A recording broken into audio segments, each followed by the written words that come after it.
June 4, 1942, northwest of Midway Atoll. Lieutenant Commander Wade McClusky, 38, from Buffalo, gripped the control stick of his Douglas SBD Dauntless at 19,000 feet. The Pacific stretched empty below. His fuel gauge showed 30 minutes of flying time remaining. Sweat soaked McClusky's flight suit. For 90 minutes, his 32 dive bombers had searched the coordinates where Japanese carriers should have been. Nothing. The ocean mocked him with endless blue. His radio man tapped his shoulder, pointed at the fuel gauge. They needed to turn back now or ditch in the ocean. Could they find the enemy fleet before their fuel ran out? What McClusky didn't know. 15 minutes later, he would spot a white wake cutting through the Pacific. That single observation would trigger the most devastating 15 minutes in naval aviation history. The problem had started 6 months earlier at Pearl Harbor. Vice Admiral Chuichi Nagumo's carrier strike force had destroyed 8 battleships in 2 hours. Now Nagumo commanded 4 fleet carriers, Akagi, Kaga, Soryu, Hiryu, steaming toward Midway with 248 aircraft. His mission: destroy the remaining American carriers, seize Midway, draw the U.S. Navy into decisive battle. Admiral Chester Nimitz knew the Japanese were coming. Station Hypo in Pearl Harbor had broken Japanese naval codes.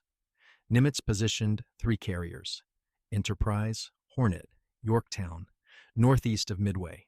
The Americans had 233 aircraft. Japanese strength, 4 carriers. American strength, 3 carriers.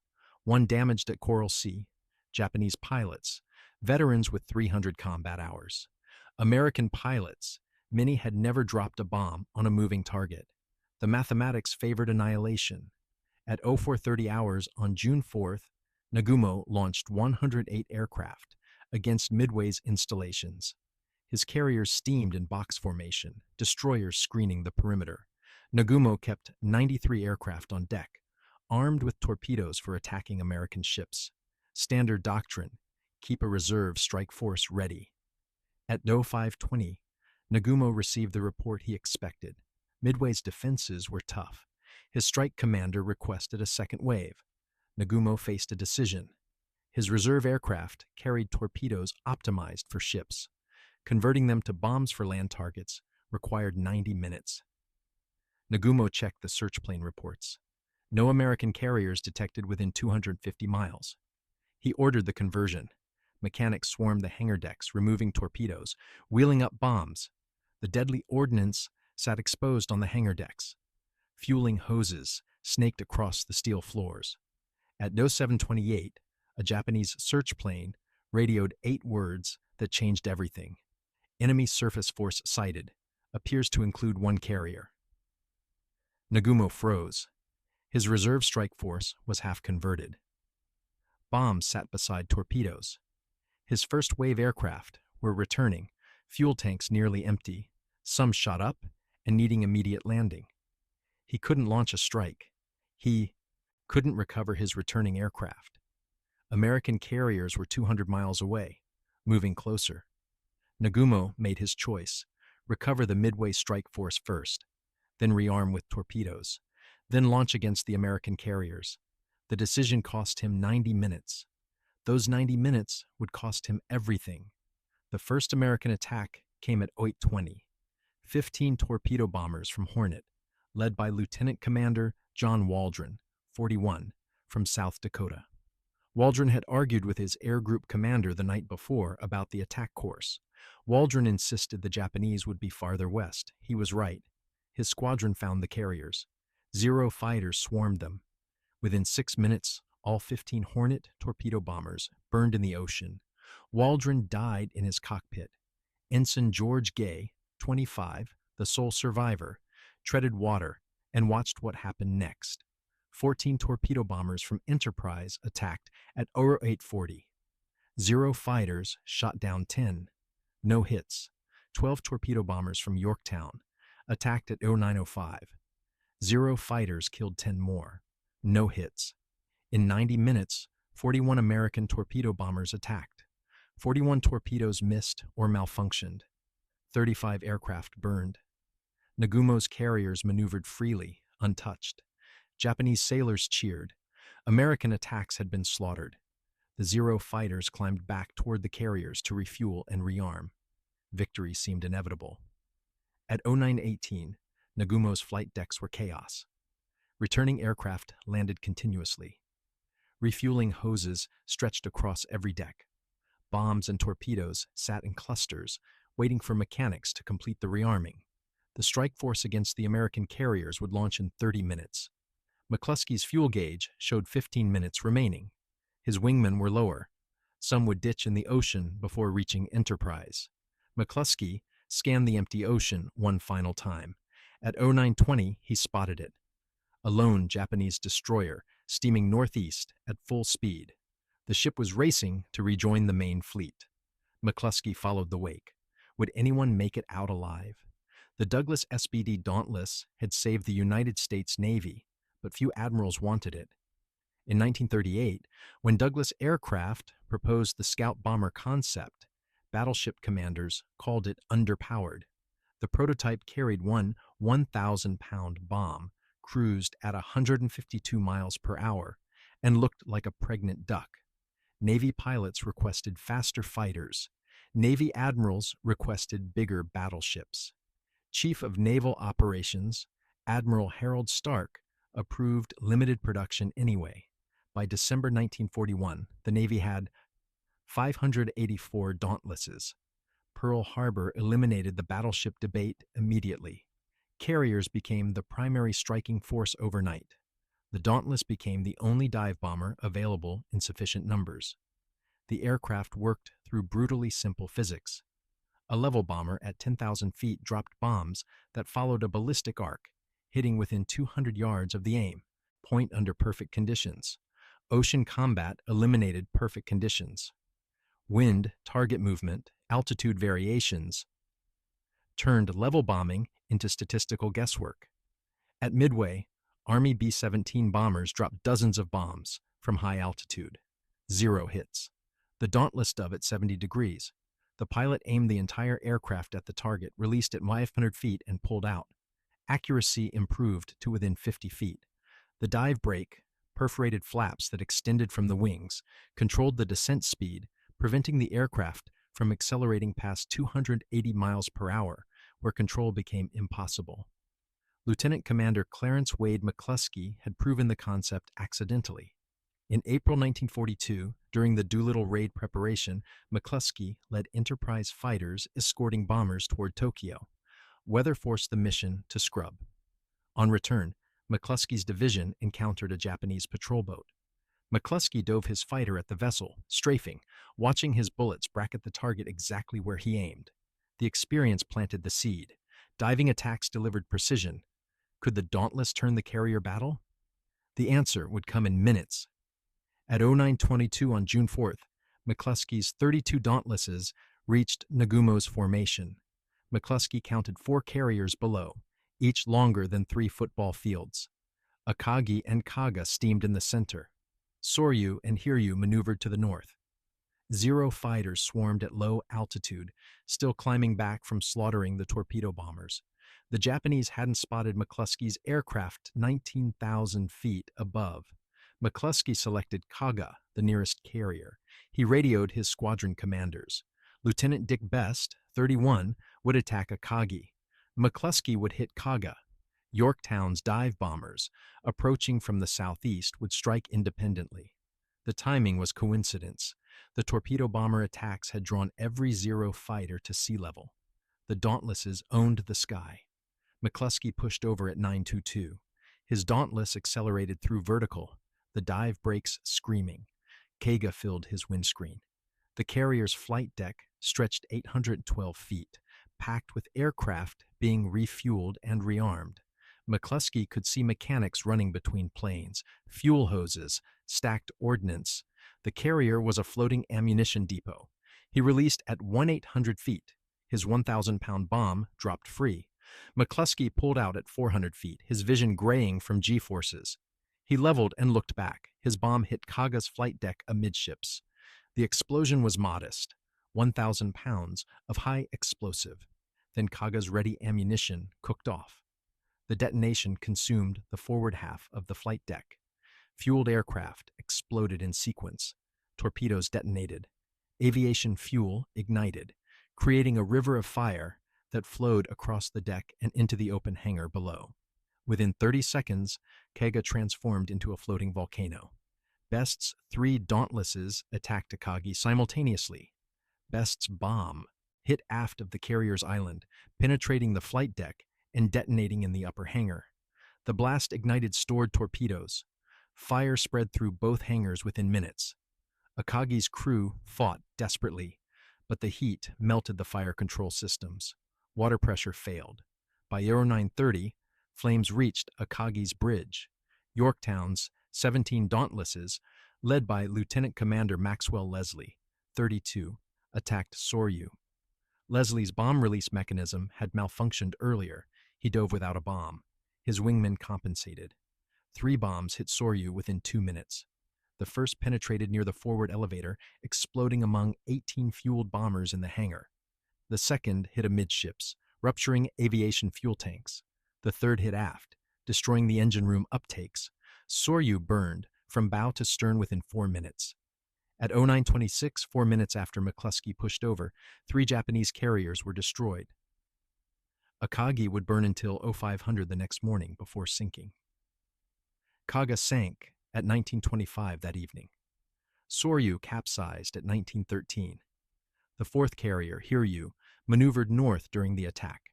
Japanese lookouts spotted American dive bombers too late. Hiryu's captain ordered emergency turns, but couldn't avoid all strikes. How many more would die? The mechanism that killed the carriers wasn't the bombs alone. The 1,000-pound bombs delivered shock and initial fire. Japanese damage control doctrine emphasized speed over thoroughness. Crews fought fires with whatever equipment was immediately available. American doctrine emphasized backup systems and redundancy. Japanese carriers carried minimal firefighting equipment to save weight for aircraft and fuel. The real killer was timing. Nagumo's carriers were caught during rearming operations. Ordnance sat exposed on hangar decks. Fuel hoses stretched across workspaces. When the bombs hit, the secondary explosions from stored ordnance overwhelmed damage control parties instantly. American carriers had been caught similarly at Coral Sea.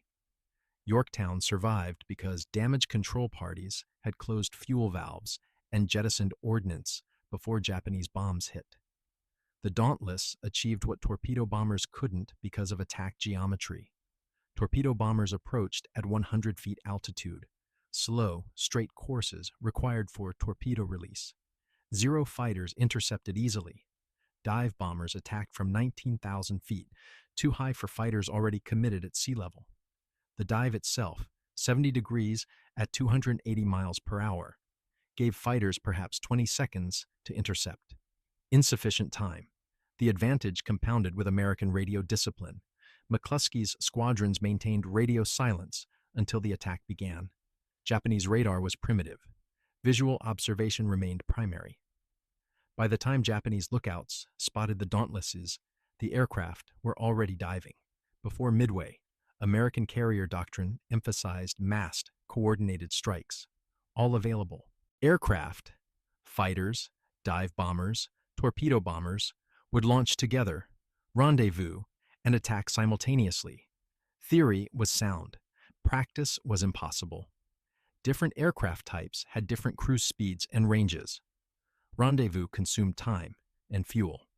At Midway, the coordinated strike doctrine failed completely. Torpedo squadrons attacked piecemeal and died. The Dauntless dive bomber didn't win Midway through technological superiority. Japanese dive bombers, the Aichi D3A Val, matched American performance closely. The Val carried similar bomb loads, dove at comparable angles, achieved equivalent accuracy.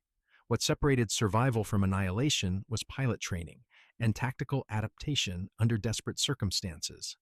McClusky's navigation decision at 0920 represented 5 years of accumulated experience. In 1937, dive bombing was experimental. Pilots aimed by instinct, released bombs at random altitudes, pulled out wherever G-forces permitted. Accuracy was 20% against stationary targets. Against moving ships, pilots missed 90%. The breakthrough came from repetition. At San Diego, Enterprise dive bomber squadrons flew 6 training missions weekly throughout 1938 and 1939.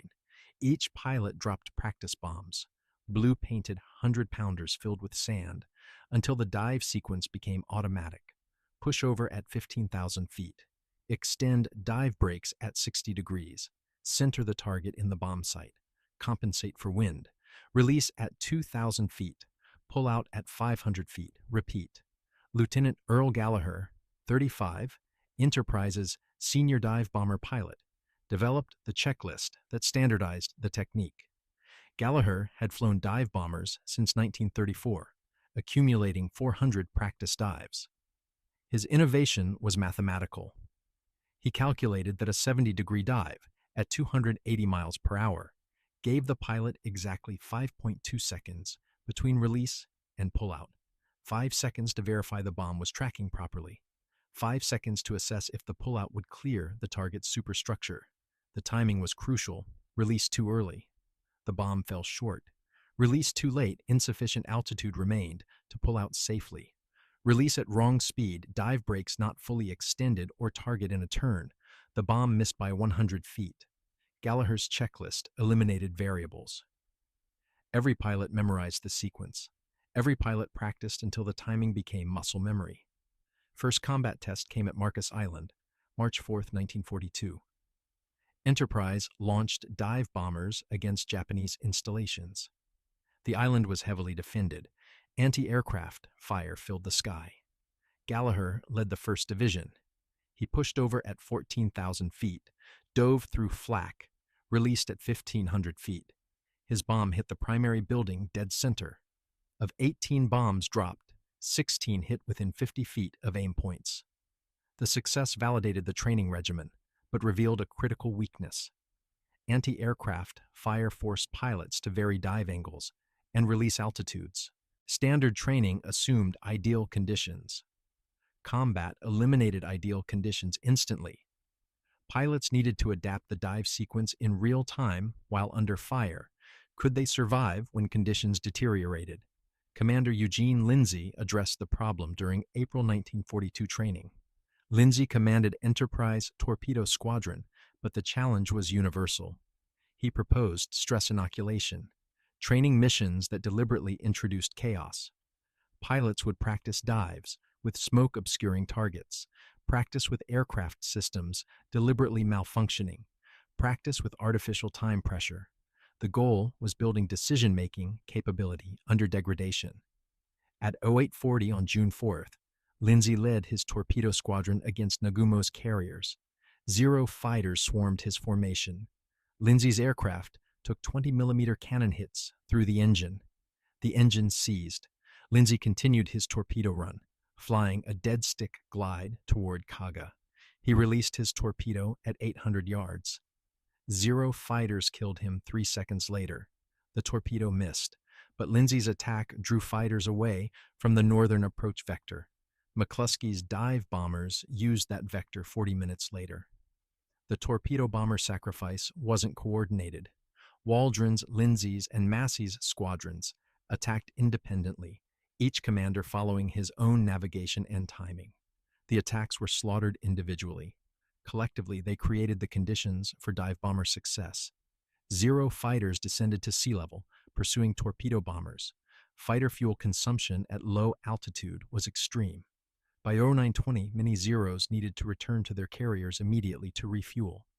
Japanese combat air patrol doctrine assumed American attacks would follow predictable patterns, coordinated strikes with fighters escorting bombers.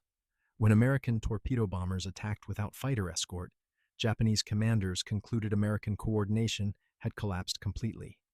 They didn't anticipate follow-up attacks from high altitude. At 0915, Hiryu's air officer reported to Admiral Nagumo, "All American carrier aircraft have attacked. Enemy has expended his strength. Recommend launching counterstrike immediately." Nagumo agreed. His 4 carriers were still operational. The rearming was nearly complete. In 30 minutes, he would launch 100 aircraft against the American carriers. 15 minutes. What would happen next? At 0920, McClusky made 3 decisions in 90 seconds. First, follow the destroyer's wake. Second, maintain radio silence. Japanese fighters might intercept transmissions and vector toward his formation. Third, split his 32 dive bombers between 2 targets instead of massing against one. Standard doctrine demanded concentration. McClusky chose coverage. The decision was educated improvisation. At 19,000 feet, McClusky could see multiple carriers below. If he massed all 32 bombers against one carrier, the other carriers would have time to react, launch fighters, perhaps escape. Splitting his force risked neither attack achieving sufficient bomb concentration, but fuel was critical. His aircraft had perhaps 5 minutes over target before needing to turn for home. 5 minutes to hit multiple carriers, or 5 minutes to guarantee killing one. McClusky radioed best, breaking radio silence. "Dick, you take the one on the left. I'll take the one on the right." The transmission lasted 3 seconds. Japanese fighters didn't react. McClusky pushed over at 0922. Best's targeting decision that followed was equally improvised. Best commanded Enterprise's Bombing Squadron 6, 18 aircraft. McClusky commanded Enterprise's Scouting Squadron 6, 14 aircraft. When McClusky transmitted his attack order, Best glanced down and saw both Kaga and Akagi. McClusky's 14 aircraft dove toward Kaga. Best had 18 aircraft. Standard doctrine: all 18 hit one carrier. But if McClusky was hitting Kaga with 14 aircraft, Kaga was finished.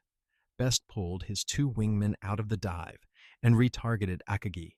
2 wingmen, 3 bombs, against an 855-foot-long carrier. Best dropped at 1,500 feet. His bomb hit Akagi's flight deck, penetrating into the hangar. His wingman's bombs hit seconds later. 3 bombs. Akagi's hangar erupted. The adaptation under pressure. McClusky splitting his force. Best retargeting mid-dive. Represented training that couldn't be programmed. Combat eliminated planning. Pilots needed judgment. American dive bomber training from 1937 to 1942 emphasized individual initiative within standardized procedures.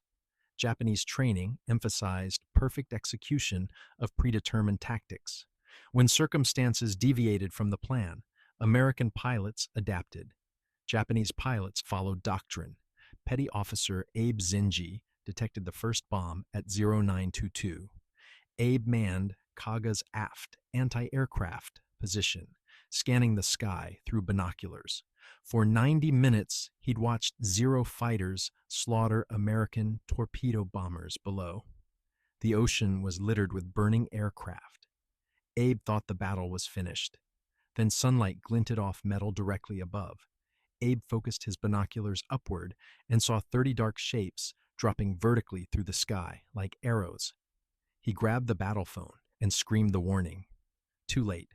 The first bomb hit Kaga's flight deck forward, penetrating before detonating. The explosion hurled 3 aircraft off the deck into the ocean. The second bomb hit amidships, directly among 18 bombers being refueled. The aviation fuel ignited instantly. The third and fourth bombs hit aft, collapsing the flight deck into the hangar below. Within 15 seconds, Kaga transformed. Fire consumed the forward third of the ship. Fuel from ruptured tanks flowed across the deck like a river, carrying flames toward the island. Ready ammunition, stacked for rapid loading during the planned counterstrike. Cooked. Off.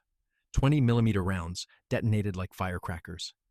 500-pound bombs exploded, each blast triggering secondary explosions.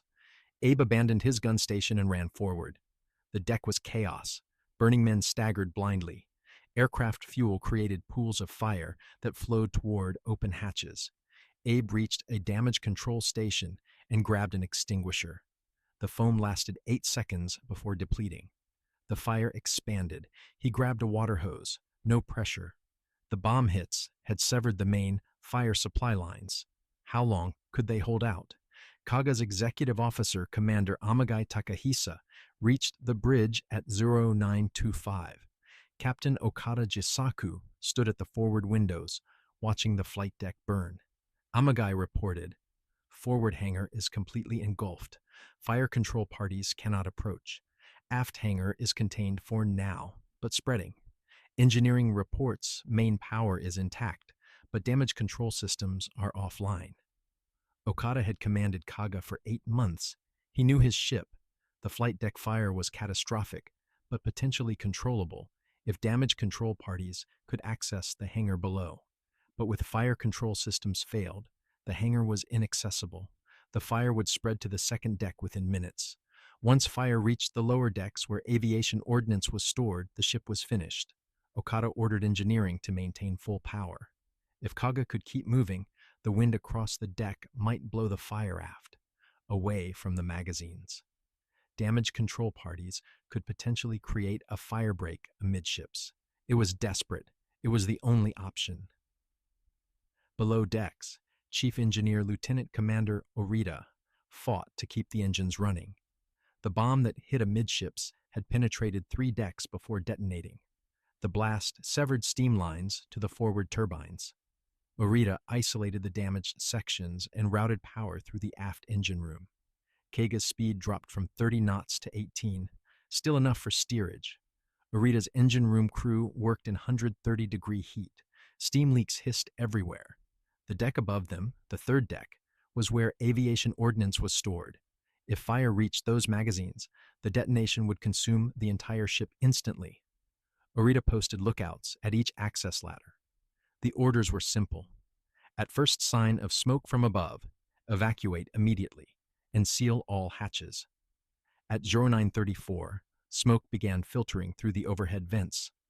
Orita ordered evacuation. His crew climbed the ladders to the second deck. Before sealing the engine room, Orita checked the temperature gauges. Boiler pressure was stable. The engines could run unmanned for 20 minutes before safety systems shut them down. 20 minutes of propulsion might be enough to give damage control parties time to contain the fires. Orita sealed the engine room hatches and led his crew forward. The second deck was already smoke-filled. Men crawled through the corridors, staying below. The superheated air. Orita reached a damage control station and found chaos. Petty officers shouted contradictory orders. Hoses lay abandoned. Fire extinguishers were expended. Nobody had established central coordination. Orita took command through simple authority. He organized the crew into teams. Team 1 would attempt to cool the overhead, the third deck above them, by spraying water on the bulkheads. Team 2 would seal all access points to prevent fire spreading aft. Team 3 would search for wounded and evacuate them to the stern. The plan collapsed within minutes. Water pressure remained insufficient. The cooling team's hoses produced weak streams that evaporated before reaching the overhead. The sealing team discovered that many hatches were warped from heat and couldn't close. The evacuation team found the forward corridors completely blocked by fire and smoke. At 0947, the third deck collapsed. The burning flight deck and hangar deck above, weakened by explosions and fire, fell into the second deck where Orita worked. The collapse killed 17 men instantly and created a vertical chimney that sucked fire downward. Orita ordered full retreat. His survivors fled aft, sealing hatches behind them. Would they see home again? Aboard Akagi, Admiral Nagumo faced the same catastrophe. Dick Best's 3 bombs had hit at 0924, 2 minutes after Kaga was struck. The first bomb penetrated Akagi's flight deck aft of the island and detonated in the upper hangar. The blast was surgical. It destroyed the carrier's primary fire main and electrical distribution center. Without water pressure or power, damage control became impossible immediately. Captain Aoki Taijiro, Akagi's commanding officer, recognized the situation faster than his counterparts on Kaga. At 0928, with fire consuming both hangars, Aoki ordered the ship abandoned. Nagumo refused. The admiral stood on Akagi's bridge, watching his other carriers burn, and insisted Akagi could be saved. Aoki repeated his assessment. The fire was uncontrollable. Nagumo stood motionless. At 0946, Akagi's forward aviation fuel tanks exploded. The detonation hurled the forward elevator 200 feet into the air. The elevator crashed back down, penetrating through all decks and rupturing the lower hull. Seawater flooded the forward compartments. Akagi developed a 6-degree list. Nagumo finally accepted reality. At 0950, he transferred his flag to the cruiser Nagara. Aoki remained aboard with 200 volunteers to fight the fires. The attempt was futile. By 10:30, flames reached Akagi's bridge. Aoki ordered final evacuation. Destroyers came alongside and rescued 1,800 crew members. 247 died. 17 miles south, Soryu suffered fastest. Maxwell Leslie's 3 bombs hit within 90 seconds, each detonating in the hangar among fully fueled aircraft. Soryu's captain, Yanagamoto Ryusaku, never had opportunity to organize damage control. The initial explosions killed most of the damage control parties. Fire spread through the entire ship within 8 minutes. Yanagamoto refused evacuation orders. At 10:45, with Soryu listing 30 degrees and sinking, the executive officer personally begged Yanagamoto to abandon ship. The captain declined. He was last seen standing on the bridge, singing the Japanese national anthem as Soryu capsized. 718 crew members died with him.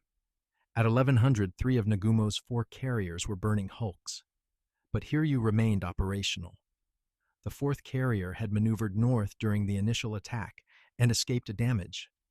At 10:40, Hiryu launched 18 dive bombers and 6 fighters against the American carriers. Japanese scout planes had located Yorktown.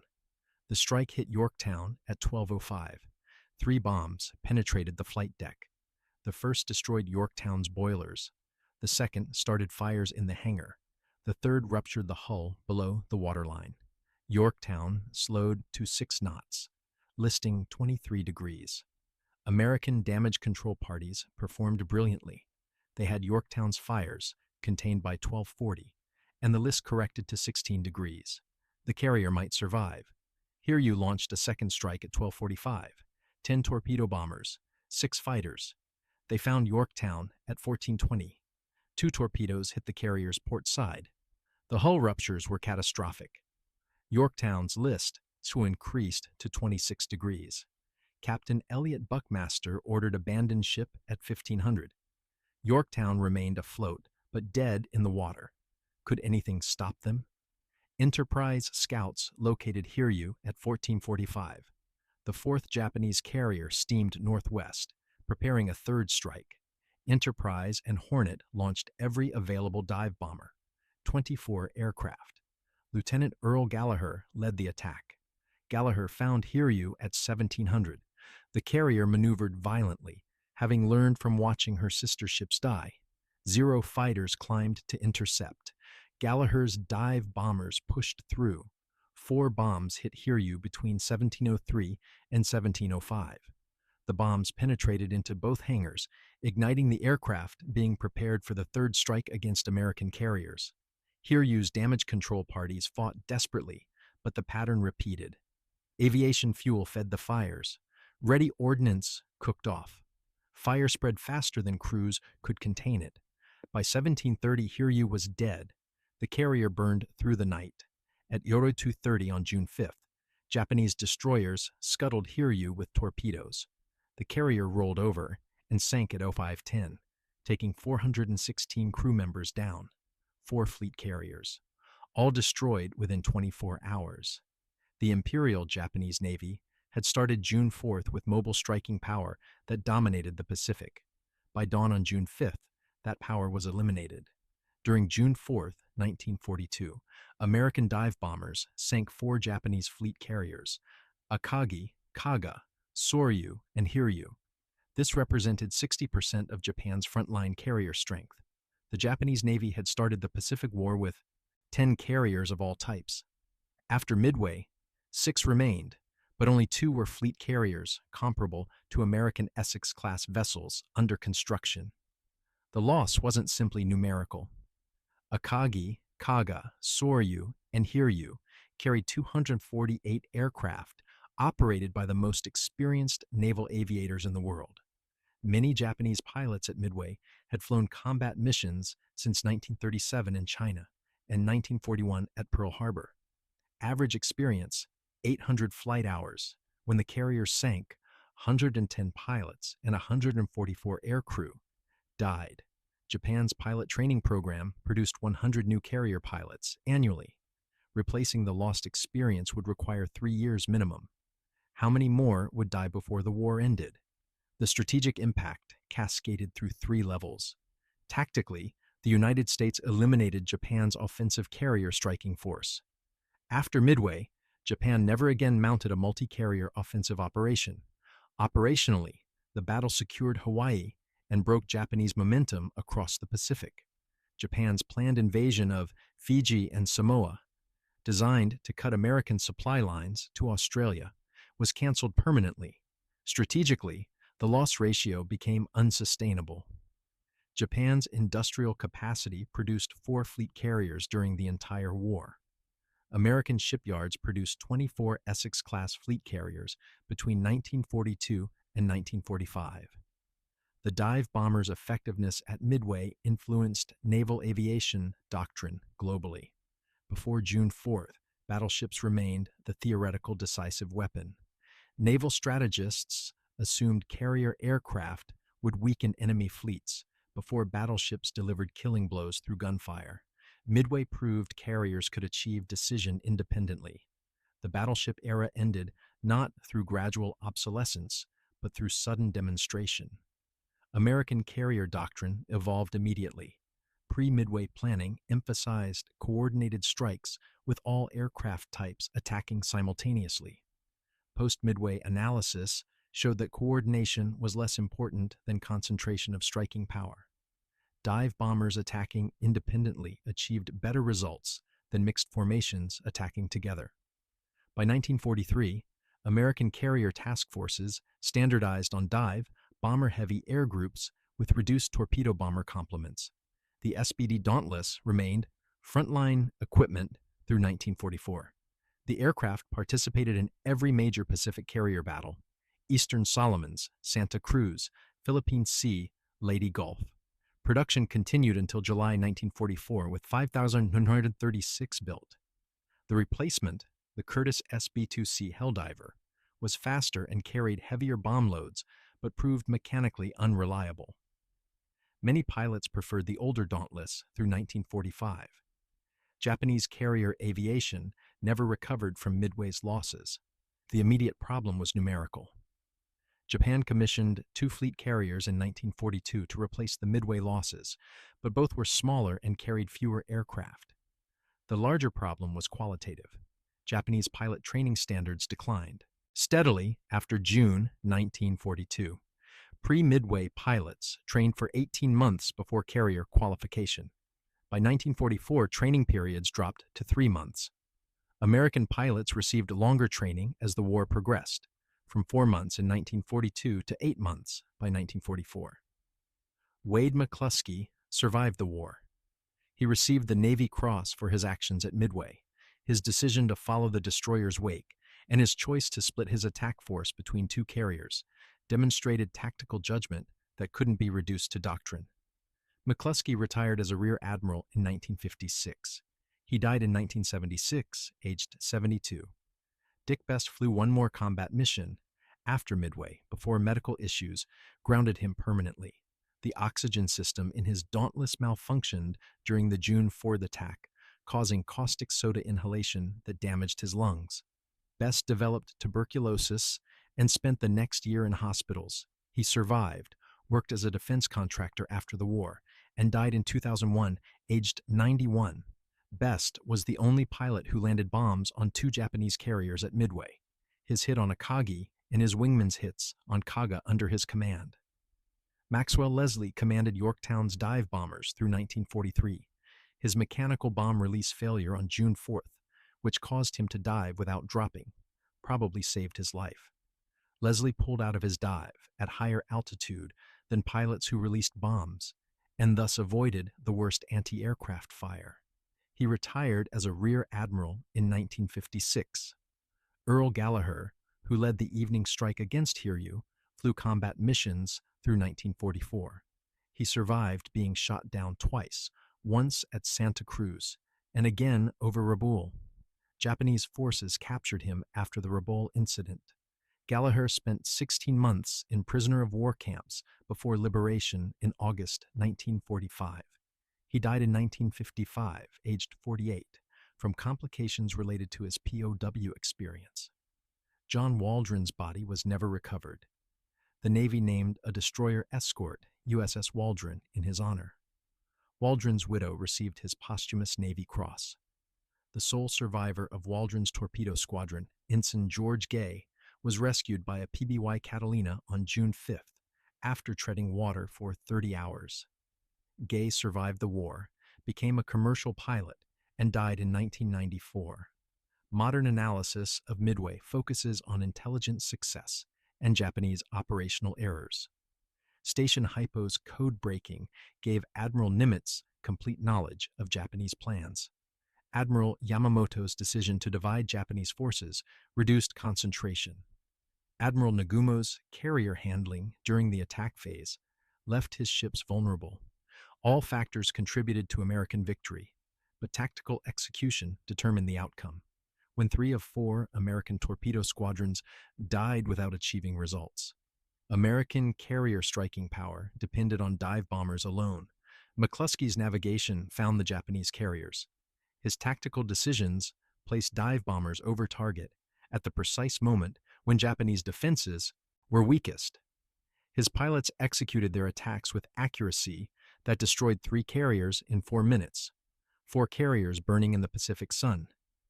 The image remains embedded in naval history, the moment when naval aviation proved it could achieve strategic decision independently. The white wakes of Nagumo's task force churning as the carriers maneuvered desperately, the black smoke columns rising thousands of feet, the expanding oil slicks, the rescue ships pulling survivors from the water. The horror that made 4 Japanese carriers sink in one day was fire. Not the bombs alone. The bombs were triggers. The real destruction came from secondary explosions, from aviation fuel igniting, from ready ordnance cooking off, from fire spreading through ventilation systems into magazines. The same vulnerability existed in American carriers. Yorktown demonstrated that at Midway. But American damage control practices and equipment gave American carriers survival margins Japanese carriers lacked. The 15 minutes from 0922 to 0937 on June 4, 1942, determined the Pacific War's trajectory. Before those 15 minutes, Japan held offensive initiative. After those 15 minutes, American industrial advantage gained time to manifest. 3 years remained of brutal combat, but strategic balance had shifted permanently. One navigator following a destroyer's wake, at the moment his fuel gauge read critical. One squadron commander, splitting his force contrary to doctrine. 3 pilots landing bombs that triggered catastrophic secondary effects. The margin between defeat and victory measured in minutes and individual decisions.